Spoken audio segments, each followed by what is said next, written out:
Okay, so welcome to Escape the Rat Race Radio, Todd. How are you today? I'm doing good. Thanks for having me. Hey, it's so good to speak to you, Todd. And where in the world are you right now? Reno, Nevada. Nice, nice. I know you love the great outdoors, yeah?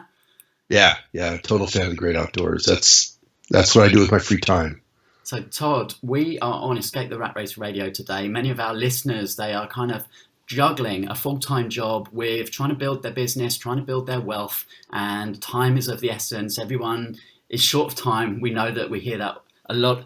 And would you mind sharing, Todd, was there ever a time when you were in the rat race yourself, would you say? Oh, absolutely. And to some extent, I mean, I remain in the rat race to this day to the extent that, there's all these opportunities, all these really amazing things that I want to do and get involved in.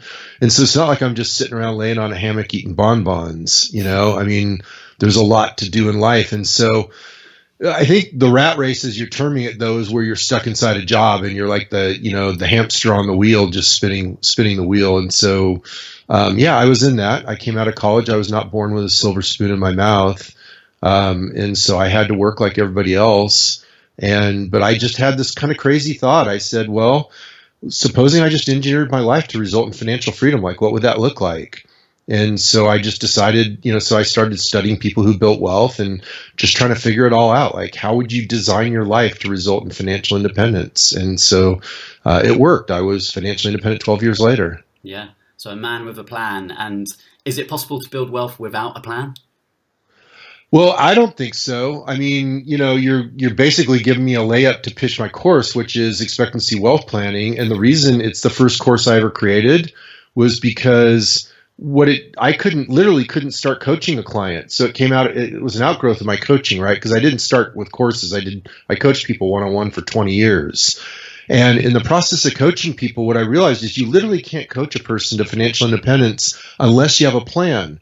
The reason for that is the plan sets the backdrop. It's the context from which all decisions you make are made. And if you don't have a plan, then your decisions are haphazard. They're not cohesive. And so what ends up happening is you end up approaching financial independence without a plan. You end up approaching it not strategically, not efficiently. There's a tremendous amount of waste of resources, both time and money. And so the plan is critical. You have to start with a plan. I agree with you fully on that. It's funny you brought that up. Yeah, and simply just too many distractions in the world right now, aren't there, not to have that plan and keep you focused?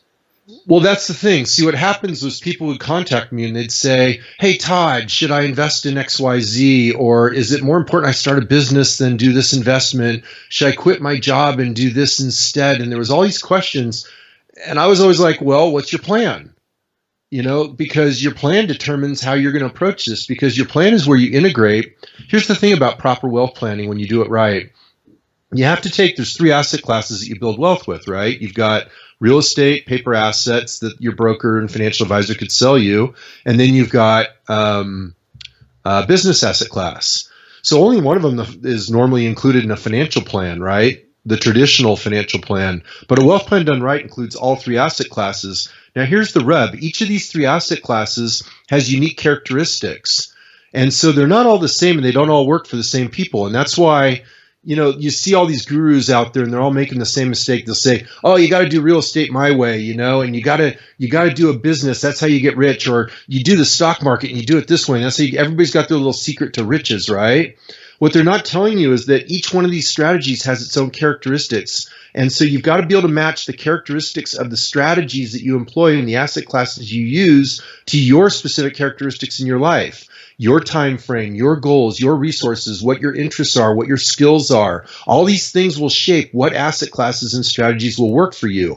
That's how you put together a wealth plan correctly. And that's why you can't answer all those questions without it. Because that wealth planning process takes you through values clarification. It takes you through all these different issues you have to go through to integrate it into a wealth plan that will actually work for you. Oh, does that make sense? I love that. It's so on the money there, because I often say myself, it's not that the strategies don't work. It's just that you're not the right fit for that strategy. And you can easily go to a weekend seminar and someone on stage is going to sell you the next best thing. And it sounds easy and you just dive in. But if it's not right for you, if it doesn't fit your personality and all those other things you just mentioned, then, you're almost on a losing streak from the beginning, right? Oh yeah, absolutely. I've got clients that are whole hog on real estate, and I've got other clients that can't stand real estate and wouldn't touch it, right? Or like me, I did it with advanced paper asset strategies, and that works really good for like an engineering mind. I've got kind of an engineering mentality, even though I'm not formally an engineer. And so advanced paper asset strategies can be very effective for that type of mentality. Other people, brilliant entrepreneurs. I've got clients that are just brilliant entrepreneurs, and they made millions in just a few years off their entrepreneur work. And so it's just, you've got to figure out like what's going to work for you, and then you integrate and develop a plan around that. And you've got to understand that there's not only three asset classes, but there's all these strategies within each asset class that you can employ. And then here's one more thing you have to understand is market opportunity varies over time. And so that's another dimension of the puzzle is you have to match it with market opportunity at the time. So, it's like there's dimensions to this. That's why people that come up and they oversimplify it, it's not complicated, really. I mean, I just explained it in 2 minutes, right? Yeah. It's not overly complicated, but then there's the implementation. How do you do that, Todd? How do you bring these things down and integrate them into a plan that will actually work for me? That's the key issue. Well, I mean, if you take it back to like one of the oldest books, like Richest Man in Babylon, spend less than you earn and invest the rest. It's kind of like the basic rules, right? Well, yeah, but here's the funny thing. That's everything you need to know about finance in one sentence, right? 2 sentences, whatever it is, 1 or 2 sentences. And it's true. Everything you need to know about finance to build wealth can be contained in about 2 sentences. The question is, how do you do that, right? So it's spend less than you earn, save the difference, and invest it wisely. Bam. That's everything you need to know. But now you've got to understand, well, how do you spend less? How do you earn more? How do you invest it wisely? How do you do these things? That's the key. And then which ones are going to work for you? What's a wise investment for one person won't be another. Because investments themselves are not inherently wise. They aren't inherently good or bad. It has to do with your plan, how you incorporate that strategy. Because see, the thing I teach is investing done right is a process. It's not a product. Yeah. And what everybody thinks is investing is a product. They're looking for that good investment. They want to get Microsoft or Google in its infancy, right? And that's not how it works. I mean, very rare cases will that work. There's a few outliers where they actually got wealthy that way. Most people, they don't do it that way. Wow. Ooh, we've already opened so many so many questions that I could head with here. But let me see. I want to ask you, Todd, what's the difference between building wealth and investing? Because I think there's inherent difference in your mind, right? Huge difference. Yeah. So investing is just, so first of all, everything goes back to your expectancy equation and your future value equation, right? So in other words, the math that governs wealth building is governed by 2 equations, the expectancy equation and the future value equation. So expectancy is probability times payoff in its simplest form, and that determines your wealth growth rate. And then future value equation is expectancy times time, right? So it's how it grows over time. And so, I mean, I'm oversimplifying it, but that's intuitively how you understand it. All you really need is an intuitive understanding. You don't have to have formal mathematics. You just have to intuitively get this and be able to apply those rules intuitively. And so when you go into it, what you understand is that wealth is actually the compound growth of both your personal resources and your financial resources. And so when people hang up on just an investment strategy, what they're thinking is they're getting stuck in a box of thinking. They're thinking, oh, it's just about my W-2 income or my wage income, how much I save from that income, and then I just need a better investment strategy because I need a higher rate of return. But they're not realizing, well, wait a minute. Paper asset investing, which is what most people think of when they think of an investment strategy, right? Like stocks, bonds, mutual funds, ETFs, that kind of thing. When paper asset investing is the most limited investment class. So there's strict mathematical limits to the growth of a paper asset portfolio, and I go into that in the course. It's probably beyond the scope of this interview, but just trust me on it. And intuitively, you know it. You don't even have to trust me, because if you look at the greatest investors of all time, none of them exceed 20% compounded, right? And yet you can find tons of real estate investors and tons of entrepreneurs where their return on investment greatly exceeds 20% compounded. Like that would be not even that great in the entrepreneurial class, an entrepreneurial investment class. And so what happens is the paper asset class is extremely limited, but everybody thinks, oh, I just need a better investment strategy for my portfolio, and that's going to solve my investment problems. No, it's not. That's just one little tiny aspect of the whole thing. So it's not that it's wrong. It's just not the whole truth. And what happens is when you start looking at it that way, it limits your understanding of the different things you can do to improve your total return, to improve your wealth, to increase your security, diversification value. There's so many things that you can dig into once you expand your understanding of it. So Todd, if I may, just try and strip this down and keep it a real basic term. For someone listening right now, and they just haven't dived into this world, but they are committed. They are committed to investing the time, the next 10 years. And I know that obviously you've written books around retiring within 10 years. And they say, okay, I'm prepared to commit to whatever it takes over the next 10 years to do this. Where do you start with someone? If you're coaching a client at the beginning, what are some of the early questions that you would ask them? Well, as I said before, I would go straight into designing their wealth plan. Right. So that would be the starting point. So first of all, I'd find out, I'd assess their situation today, because their situation today and their goal and their time frame implies what's possible and what isn't.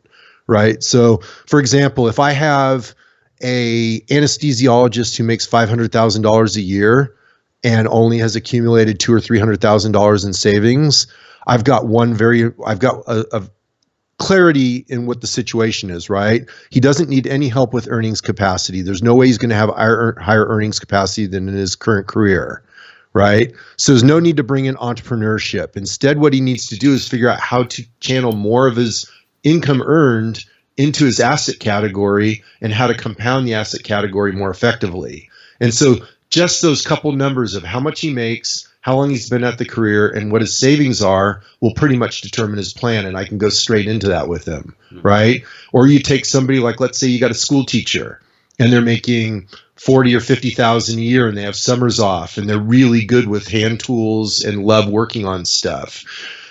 Well, they're never going to really build wealth on a teacher's salary, right? Because they're already at kind of a minimalist living standard off the teacher's salary. And so it's pretty hard to save your way to wealth or to accelerate your wealth plan. So they're going to have to look at both real estate and the entrepreneurship class in order to do something. They have to break out the math of compound returns that are limited in the paper asset category. So if you notice, what I'm doing in each of these examples is I'm stepping right into what I opened the conversation with, which is matching the characteristics of the person's life, their goals, their skills, their resources, and I'm matching them up to the strategies that are viable given their goals. Does that make sense? Yeah, it certainly does. Yeah. And again, keeping on that topic of kind of knowing yourself, we use a tool called Wealth Dynamics. It's one of the many psychometric tools out there, but it's really great and points people in the direction of their natural path towards wealth. Do you have any tips for people who really just don't know where to begin and, need that little bit of direction, almost like pointing the compass for them? Other than what I shared already, I don't, because again, I'm sharing with you how I look at it, and it's based on 2 decades of coaching people on this, which is I assess their current situation. The thing is I already know what the field of possibilities are, right? I already have that in my head. That's what they were paying me for as a coach, or they're paying me for as an instructor in the course, is I already understand what the field of possibilities are.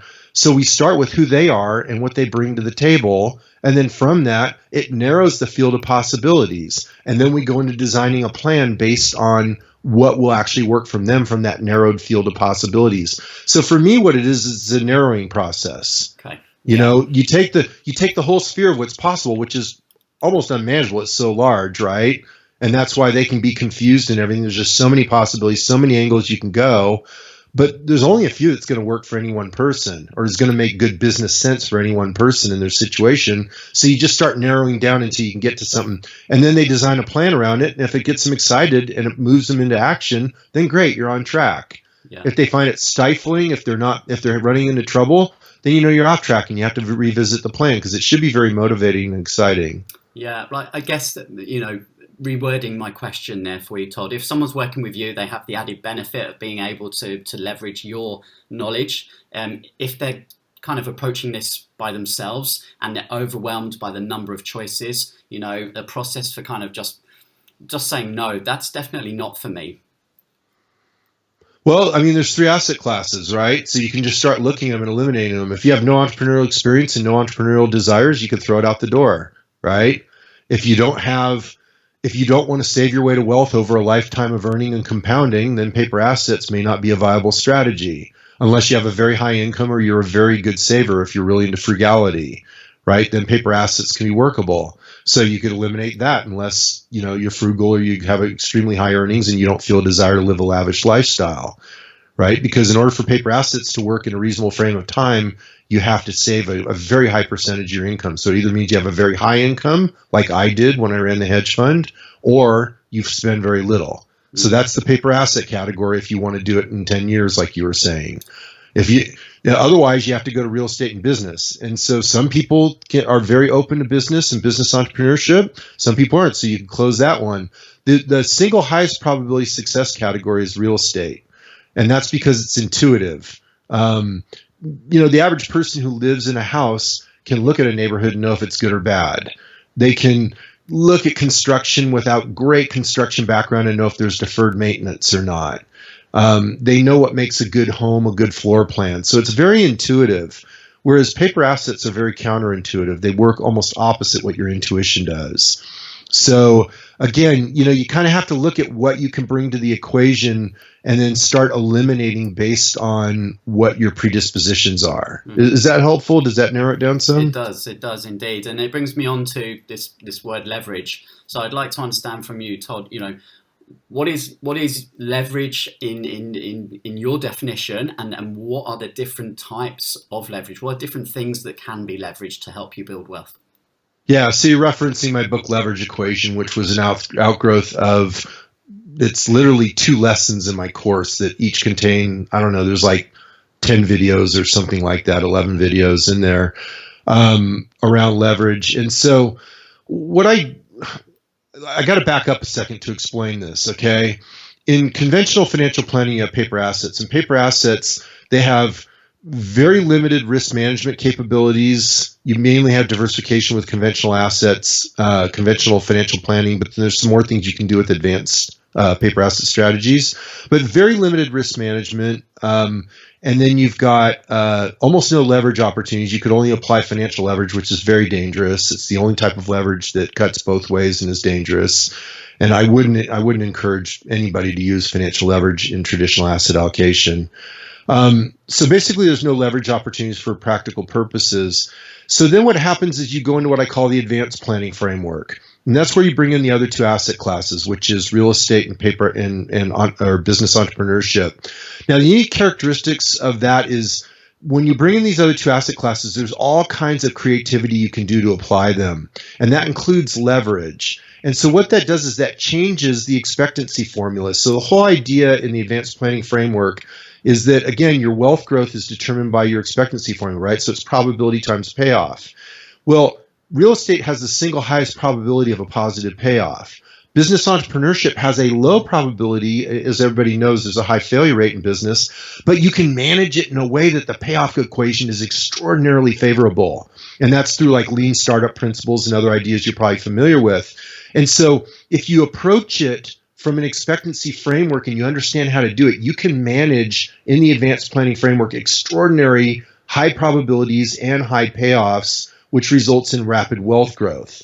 And so when I teach leverage, what I'm doing is I'm teaching the positive payoff side of the equation. So it's how you multiply what you can do in those 2 asset classes, so you're going beyond just the limits of your personal resources of time and money, right? So you apply other people's money, you apply other people's time through employment, you apply other people's networks, you apply advanced marketing principles, so you're leveraging other people's sphere of influence, and on and on and on. So there's 6 total types of leverage that are covered in the teaching, and it's all about how you build wealth by using resources other than your own. And so that's the principle behind leverage, is going beyond your own resources. Todd, I know you have 2 children, and I've listened to some of your other podcasts where you've talked about passing on some of the principles and the information, and sometimes they want to listen, maybe sometimes they don't, right? But for many of our listeners now, of course, they will have children, and bringing this knowledge through at an early age is of course really important. We hear so many people talk about, why is this not taught at school? What's your opinion on this? Why it's not taught in school? Mm-hmm. School's not designed to make people rich. School's not designed to serve that function. I mean, school's designed to create a functional, educated class of kids. I don't know the reason why it's not taught. I mean, I have my thoughts on it, but I don't think they're all that relevant or important. I think the more important thing is how do you pass on this education to your kids? And the only thing I've ever seen that works is to walk the talk. Your kids learn from what you do, and they learn far more from what you do than what you say. And they will pick up on any contradiction between what you say and what you do very quickly. As an example, my use of the phone. I may not like what they do with the phone, but then I tend to overuse it myself, and so they will call me out on it regularly. But in terms of walking the talk with finances, I guess I've done pretty decent with it because the kids do it. And so I've seen them like in how they purchase clothes, how they build their wardrobe, how they shop for an airline ticket, how they do things. They're pretty savvy about it. And even like now, we had 4 drivers in the household with 2 cars over the summer because my daughter came back from college and my other daughter's a teenager. And we managed with 2 cars and nobody was complaining. It's like we just worked it out. And with 4 drivers in the household, that's kind of crazy. But then everybody managed, and occasionally we used Uber, and I rode my bike a bunch. I walked some places. Friends would pick us up. We just made it work because I didn't want to pick up cars for the summer. It's just a wasteful thing to do. And they understood that. So I don't know. Is that answering it? You walk the talk. You go through decisions with them in real time, and you work through them, and they build a pattern of how they think about money and how they value it. Yeah, and I guess it's just simplifying the principles which you've shared already today, and embedding them to some degree without preaching to your children about this is what you have to do.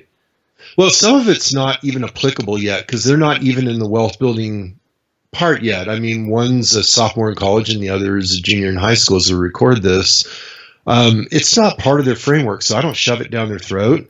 The only part of that's part of their mental framework right now is spending money and how you get good value for spending money and how you equate the amount you spend with what it costs you to earn it and create it. So like all that really basic personal finance stuff is where their head is at now. It's rather interesting. My daughter is a video production major in college, and so she was actually producing the video testimonials for my course over the summer, which was really interesting, right? Because leverage, right?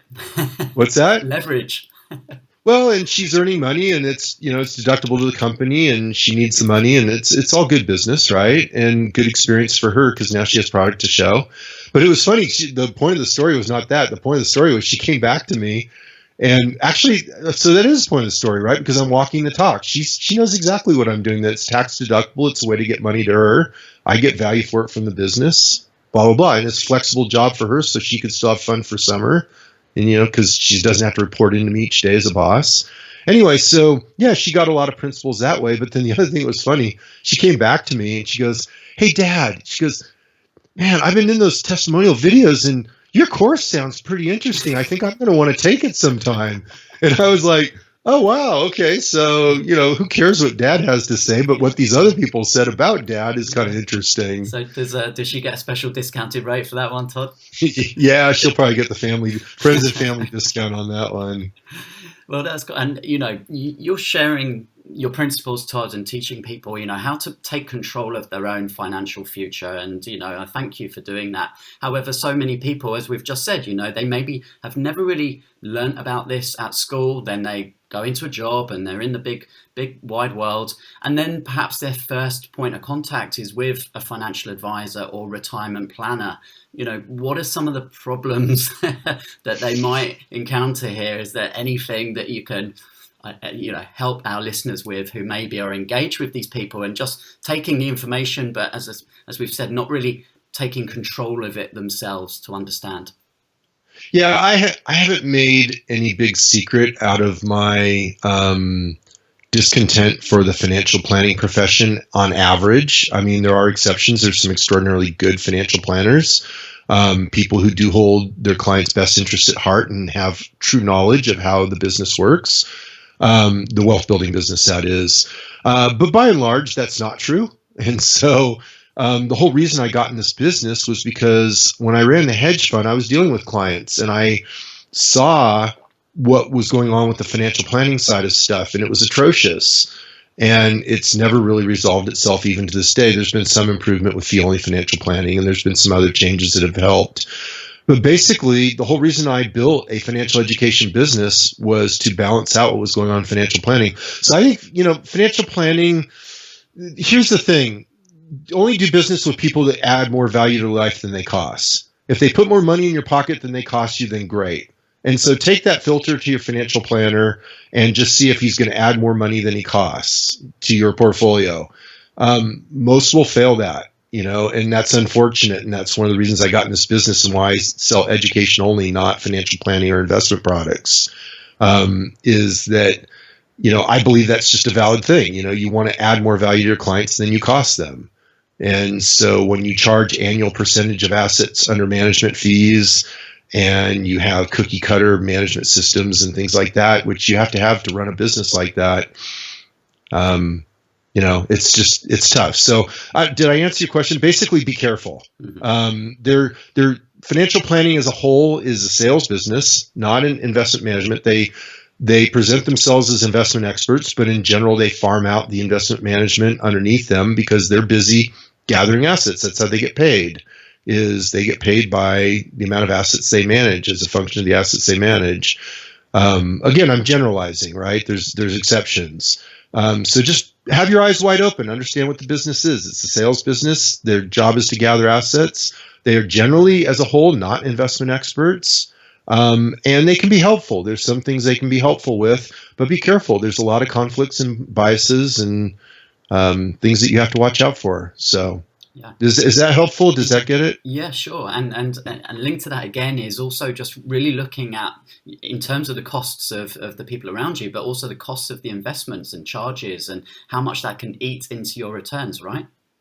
Yeah, and I've written on the subject. You can probably find an article on my site to link to where it's not obvious all the fees you're paying. A lot of the fees are hidden, right? And so you've got to understand all the layers of fees involved in the financial planning profession, both what are overtly shown to you and what are hidden behind the scenes and built into other fee structures.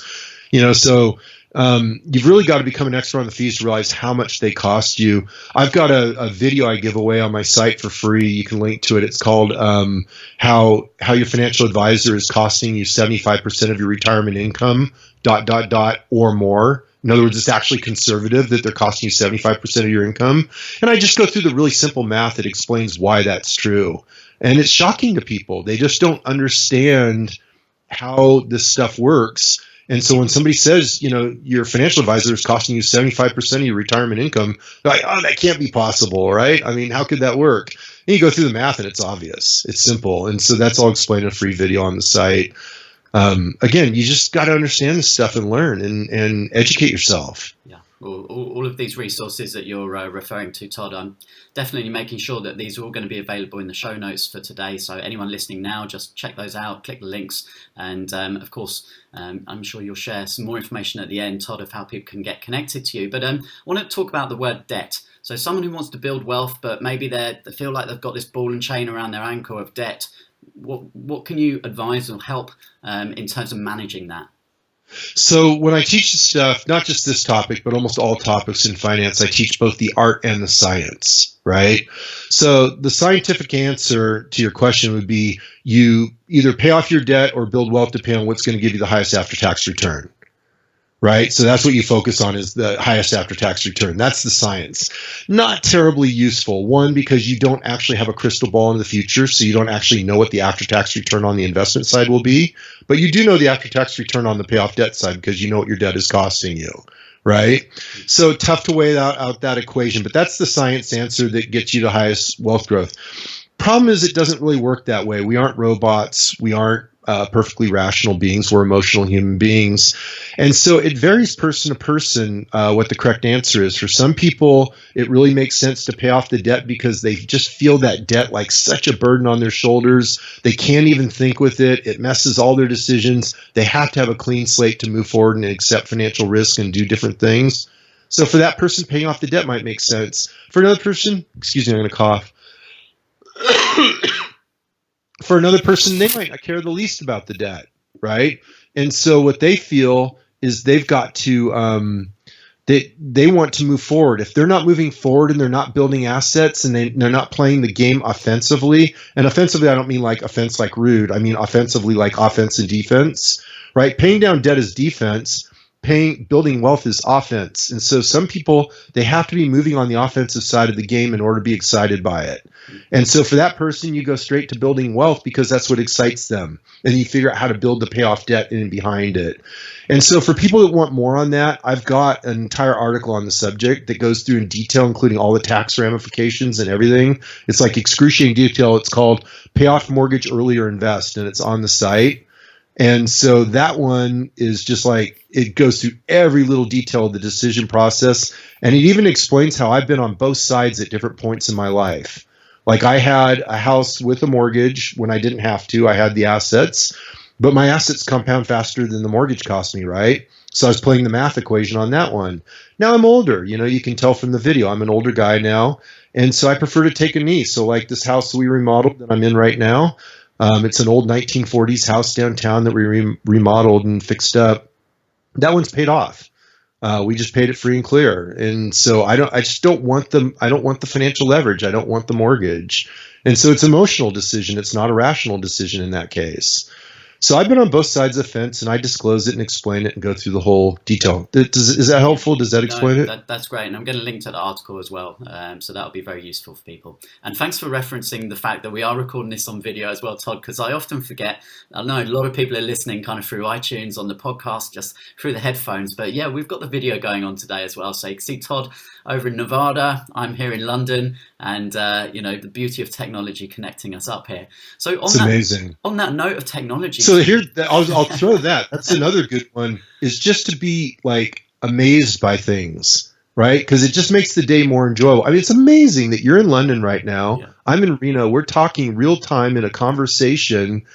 It's just, and it's a video and it's getting recorded and the cost is almost, it's phenomenal. Yeah. And then right? We're gonna so that just, it makes the day more interesting, right? To just appreciate and be in gratitude over the insanity of that, how cool it is. Yeah. And then, we've got over, listeners in over 145 countries that are going to be checking this out over the next week or so. So it's pretty amazing the spread that this can achieve. Yeah. Yeah. So Todd, another thing that I think a lot of our listeners will be interested in is actually how you've built this as an online business over recent years. And when you started out, did you have any idea that it was going to grow to the level it's at today and the reach that you're now achieving? No, I did not. Hold on a sec. I got an Apple software update right in your face. There, got rid of it. No, I did not. I had no idea at all. It started out, it was just a kind of a weird question I had in my mind is, so when I quote unquote air quote, let's put air quotes around my head here. When I air quoted, retired at age 35, which obviously was a long time ago, it was over 2 decades ago.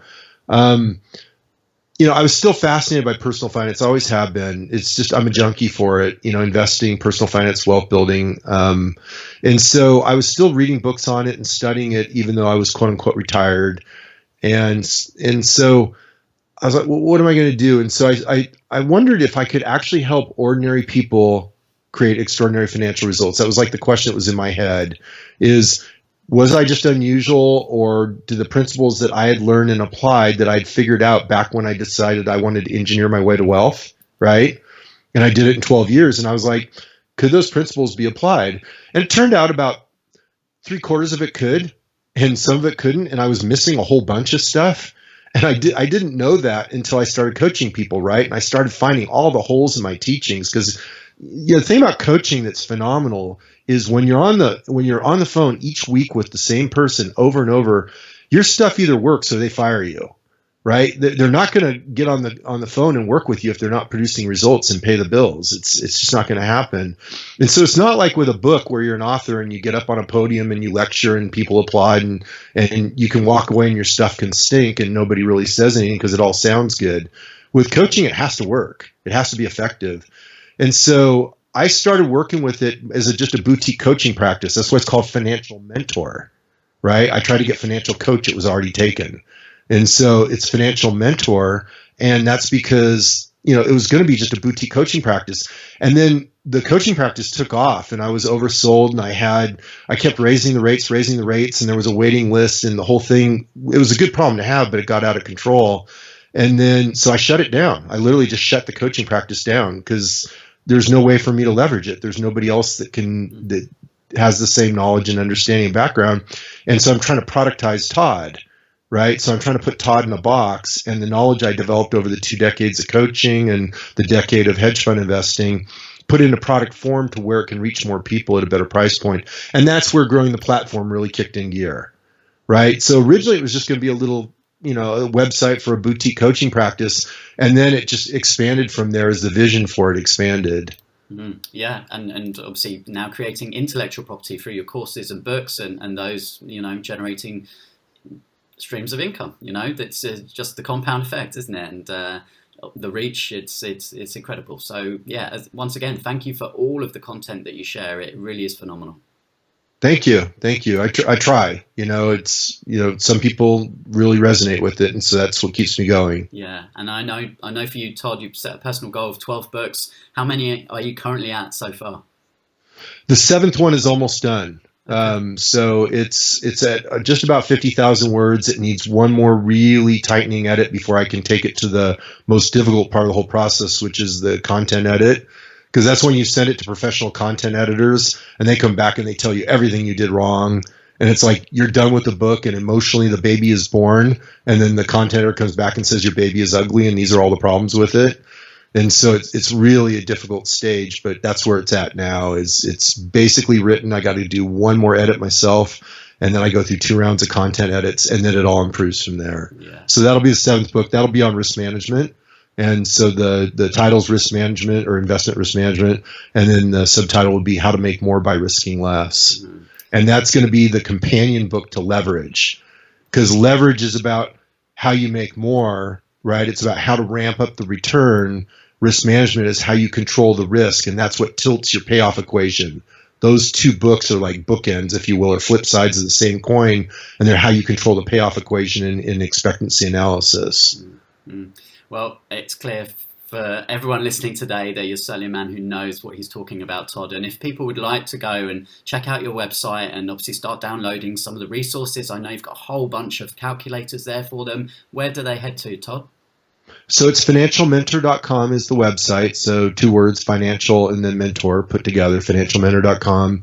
And there's a ton of free resources. The only paid stuff is the books and the one course that's available. That I referred to at the beginning of the interview. Other than that, everything's free. So there's like 80 financial calculators, because wealth is math, as I alluded to earlier, but a lot of people don't like doing the math or they're not comfortable with it. So these calculators online do it for you. So there's 80 financial calculators, all free. And then there's, 1,000, 2,000 printed pages of content, all free educational content that you can get.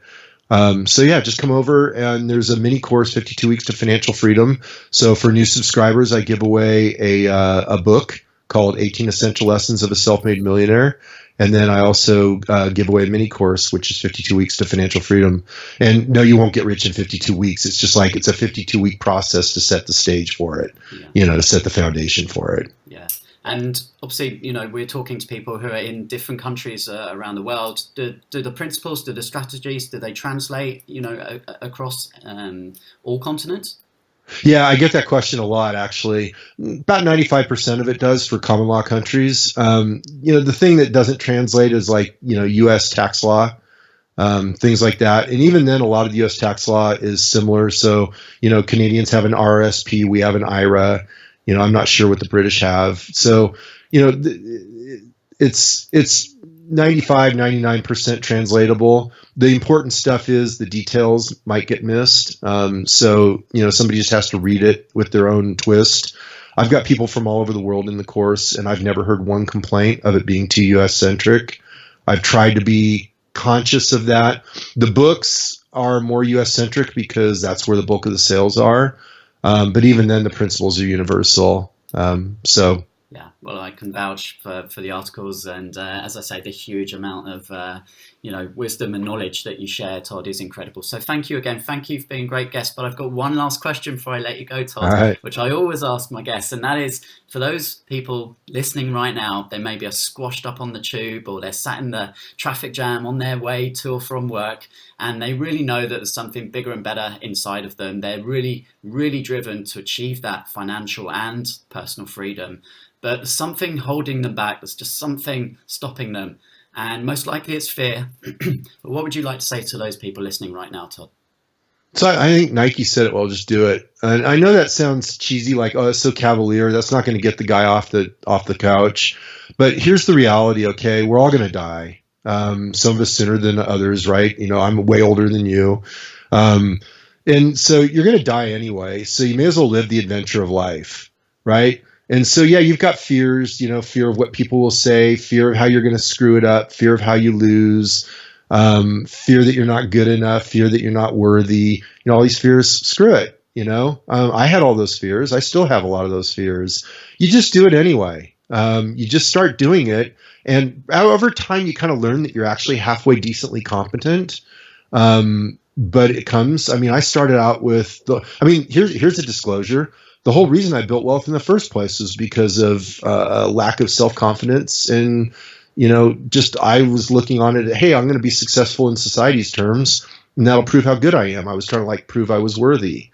And of course, once I got there, then I realized I didn't prove anything at all. But that's, you know, side note. So, you know, when I say everybody has those fears, me included, I do. You just have to step into it and do it. And the whole reason I can do it is two things. One, it's the adventure of life. I don't want to go to my grave with regrets of, oh, if I'd only tried this, if I'd considered doing this, if I'd gotten off the couch that day when Todd said that crap rather than, you know, continuing to sit there, right? If I'd taken action rather than not. I don't want to live with those regrets. And so I'll just go take the action because you're going to work anyway, right? Your life, you're going to spend life working either way. So you may as well work towards what you want to create. And then on top of that, the other thing that allows me to take action is risk management, right? Which is why I'm coming out with that other book. If you're doing careful risk management, then your wealth is just a function of sample size. I mean, once you understand how to set your expectancy, positive expectancy, how to manage risk, you will get the end result if you play the game aggressively enough and long enough. You will get there. It's a function of sample size. It's just a mathematical truth. And so get going now and start your sample size now. Don't waste any more time. So hopefully that's helpful. That's good. Todd, I've really, really enjoyed speaking with you today. Thanks for being such a great guest on Escape the Rat Race Radio. And I look forward to connecting again with you real soon. Thanks for having me on the show. I appreciate it.